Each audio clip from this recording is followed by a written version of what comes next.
Today, I have the absolute honor of sitting down with Dr. Janice Johnson Dias. And when I tell you that this is one personal and powerful series of episodes, that is an understatement. We're kicking off a 3-part series where she walks us through her journey into activism, the intentional way that she has raised her daughter, Marley. Yes, that Marley, and how her passion for community wellness led her to found the Grassroots Community Foundation. This is the foundation, and this episode is where the story begins. Enjoy, family. What's up, family, and welcome back to another episode of the Melanin Wellness Podcast, where healing is sacred, joy is resistance, and wellness is personal and political. I'm your host, Cori, and today's episode is about way more than periods. It's about power, policy, and what it really means to build a culture of wellness that includes everybody. My guest today is someone I've admired for years, even though she didn't know that. Dr. Janice Johnson Dias. She is a tenured professor, activist, author, and the brilliant force behind the Grassroots Community Foundation. Her work spans everything from menstrual justice to mental health, to raising joyful, change-making girls, including her very accomplished daughter, Marley. Yes, y'all, that Marley. Google her, okay? We're diving into what equity truly looks like, how Black women and girls can reclaim their wellness, and why rest, ritual, and resistance all belong in the same sentence. So if you've ever questioned your worth because of what you didn't have access to, or felt like your wellness wasn't a priority in the systems around you, this one is for you. But you know how we do over here. Before we dive in, we start off every single episode with 30 seconds of gratitude. And when I've got company, I always pass the mic. Dr. Diaz, what's on your heart today? Um, Many things. Today is voting day in New Jersey, and so that's on my mind. It is also 10 days of doing 500 skips every day. So Mm. that is on my mind. And I'm a little bit concerned. My daughter's returning to the United States after being in Switzerland and London. And so she's coming back to an America that has crazy things happening. So all of those are kind of mixed in on my mind. But I also feel incredibly grateful because I drove to Massachusetts yesterday to see my mother. She was on my mind and I didn't like her response. And so I got in my car and I drove 4 hours till she could tell me and I could see her face. Because old people really think that they can just do whatever they want to.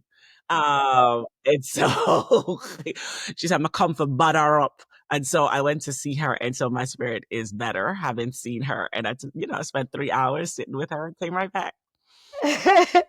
You know what? Listen, you are not lying. And from all of my Caribbean friends, I know that old Caribbean folks really think they can do whatever they want to do. Yes, they do. They're And not trying to hear nothing you're talking about. Okay. Family, I am just grateful to be here with you all. And I am so grateful to have Dr. Diaz here on the show with us because y'all, when I tell y'all she is getting ready to bless us, y'all not ready. Get ready. All right, let's begin. Now, you have done groundbreaking work in both academia and in activism. When did you first realize that your voice could be used to create real change? I am really well trained, but I'm also traditionally stupid. And so, you do things and you don't necessarily have a sense of the depth and breadth of what you're doing. And so I would say people realized before I realized, and then they told me. And I surround myself with people who are really quite amazing. I always tell people I know the best people, and if I don't know you, you ain't one of the best. Um, so I would say that probably the first real time would have to be really high school. I went to high school in Boston. I just emigrated from Jamaica, and there were several things happening in this high school. I went to a school called Boston Latin Academy, and it is the second high school ever in the United States, public high school. And we were in this really building, and there was clearly something happening in the building that was making people sick. And we had the science contest, and I decided that my science project was going to be about radon. Radon is an odorless substance that makes people sick in the air. And so you need to write to the EPA, get a kit, and put the kits in the corners of the school. Because people just kept getting sick. And I say, something wrong with them, and I really do think America is impaired in health. And doing that project had such an impact. I was trying to do it just to answer the questions that I had in my head, but the impact was that the results showed that there was radon in the building and the school had to be remediated. And I would say that my friends came to me and was like, that made a difference in the environment that we were in, is that it was no longer just in our head. And that was the first instance that I realized, really, in many respects, science has some answers that we could use to get solutions. And I just kind of held it, but I hadn't thought of myself as a person who was activating or trying to remediate change. I was trying to answer a question rather than hypothesizing or guessing. And I think that begins the framework of shaping my life, is that I'm a social scientist. My activism is framed by science. What are the unanswered questions about us, about women, about people, that using the skills and talents that I have, I can answer, and to bring those solutions to bear. Wow. That is incredible, because it's like you weren't even thinking about any of that. You were just like, let me find out what is happening here. This isn't making any sense.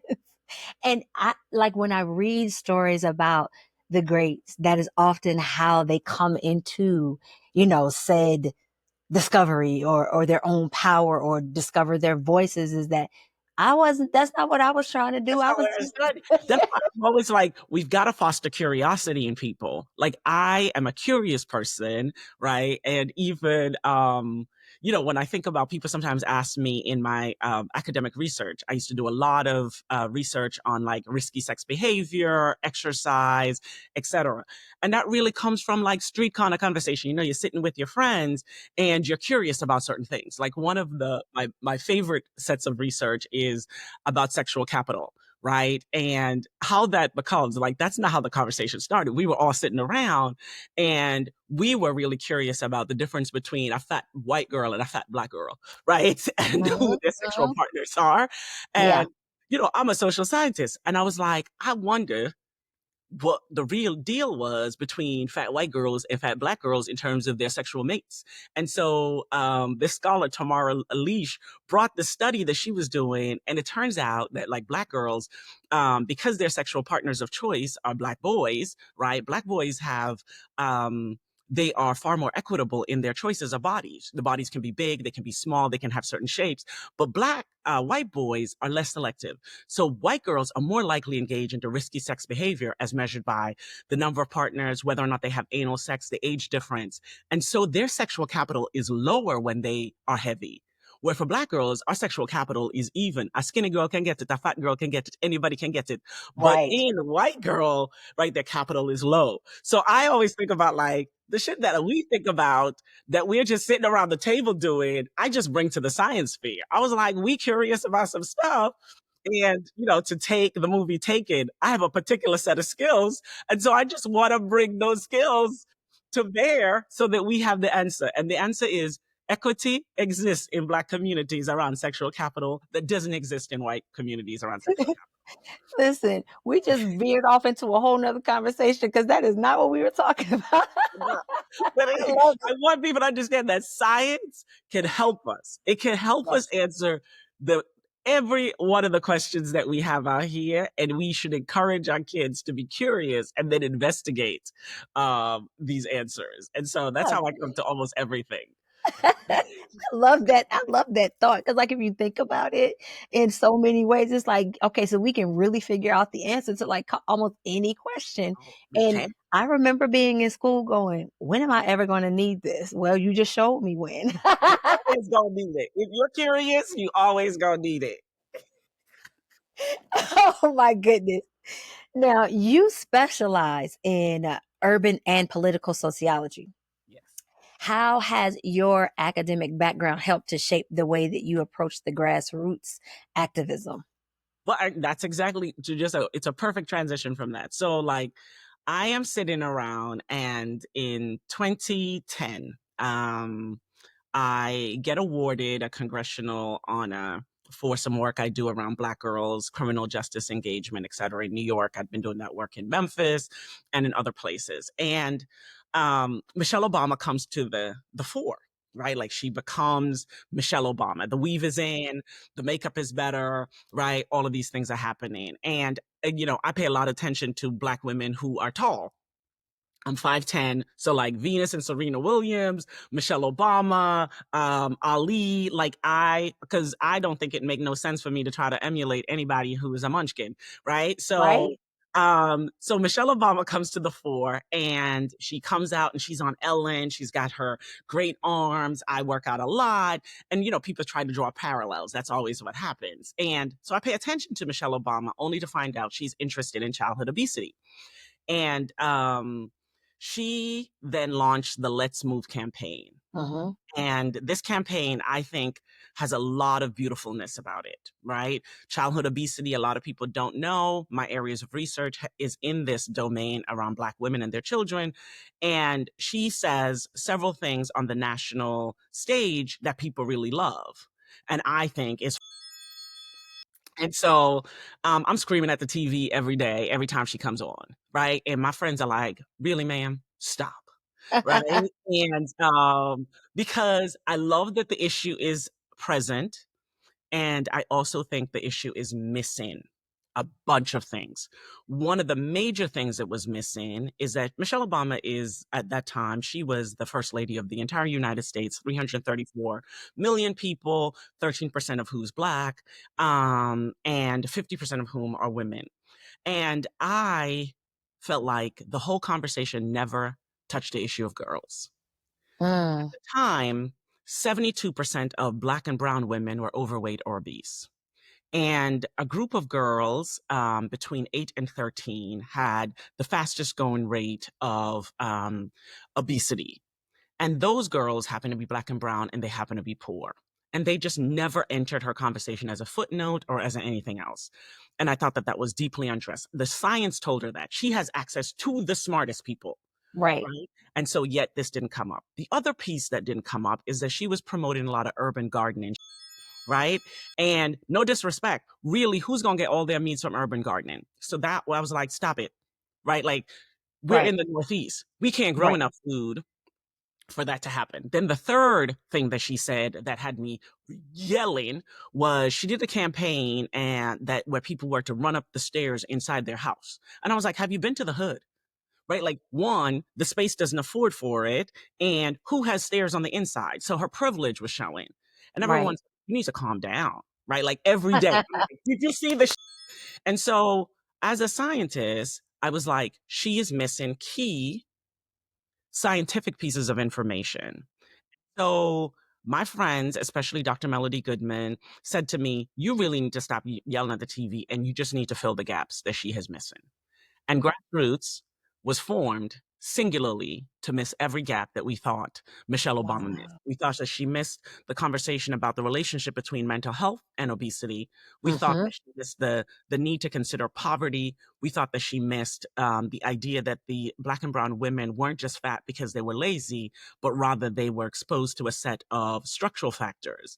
And so I formed this organization to respond to that. And I wanted to also add something to it. I felt like the messaging that she brought, which she would eventually bring, I would eventually be in her advisory group, I would eventually do all the rest of those things, was that not since self destruction did we have a global kind of messaging that says this is a real crisis? Like if our children get their periods too early, if they die too early because of premature weight gain, then we would suffer. And so that's the reason why I reached out to Black Thought of the Roots, who was my friend, because I felt like hip hop had the capacity to spread messages and to bring Yes. together coalitions of people. And so that's how I tell people like science still leads is that if you don't know the scientific gaps, you hear the things that somebody says that sounds really cute, but you realize I always ask the question, and I encourage people to ask the question, where are the Black people in the story?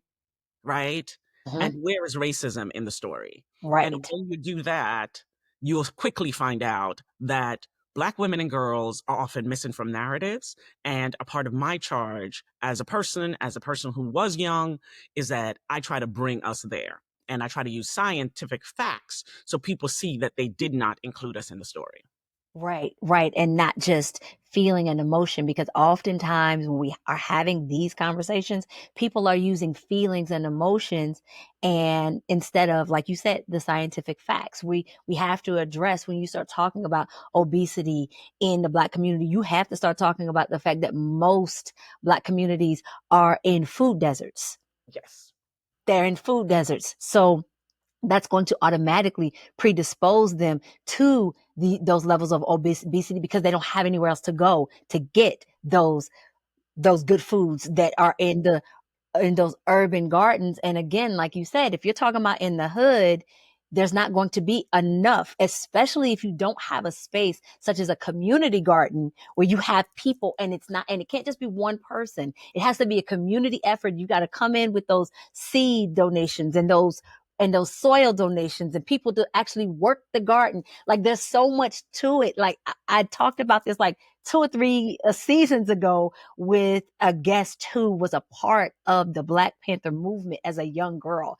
It was one of the most riveting conversations I've ever had. And I'm just like, Very serious. Food is yes, a really very serious thing because in the US, being hungry and deprived looks like obesity. Where yes. we're so used to the US Aid for Africa model where people look emaciated and meager when they're Hmm. hungry. But in fact, the low and empty calories that the fast foods provide are starving our community. And the body being bigger, right, is that people assume that people are somehow just like hoarding foods. But if we look at basic, even the BMI stuff is messed up, but if we just look at basic stuff, the equation is challenging. If you don't have stoplights, you don't have street corners to walk, you don't have safe spaces, the amount of calories you take in, you cannot balance them out because you don't have that movement. So I was really pleased that the Robert Wood Johnson Foundation funded my research to look at really young girls and their parents, 8 to 13, what were the conditions why they would let their children out to play. So, given that the children who are 8 to 13 were overweight and obese, what explanations did we have? The scientific explanations all still affirmed the biases that said people were lazy. And I was like, let me tell you something. Like, Black women have had the highest labor force participation since, the 1800s when we started to measure it. Hmm. Lazy is not a thing that you could say Black people are. We have a problematic phrase called the working poor. Work should not equal poverty. So there has to be another explanation. The Yes. other explanation is that the built environment, the structures in which people live, are not conducive for their health and well being. The extent to which those structures are problematic are multi layered, right? The built environment doesn't have enough food, it doesn't have enough walk space, and it also has too much racism. It also has too much misogynoir. It also has very limited information. And Yes. so the premise that people enter the conversation is often one of just basic stupidity. And so I form Grassroots and I bring together scholars, photographers, dancers, people who want to contribute their talents to being able to say, we're going to begin with a basic premise. Our community can have health. Our community Yes. can be wonderful. Health does not belong to white people. It is our inherent right. Yes. And having an organization that doesn't get funded by federal dollars, having an organization that's funded by parties and walks and all the rest of those things, is that I could bring together these motley crew of folks who says, we start with a mission that we can create a world where all girls grow up to be healthy women. We can do that, and we can do that every day using the talents that we have, and everybody has a place here. And so that is how my work come about. Let me tell you something. I know right now we are very grateful that you are not funded by federal dollars, Yes, we okay? are. Everybody We just gonna slide right on past that, okay?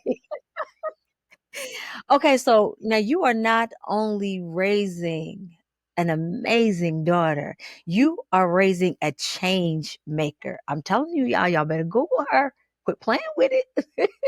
What values did you prioritize early on with her that you think made the biggest impact on her growth?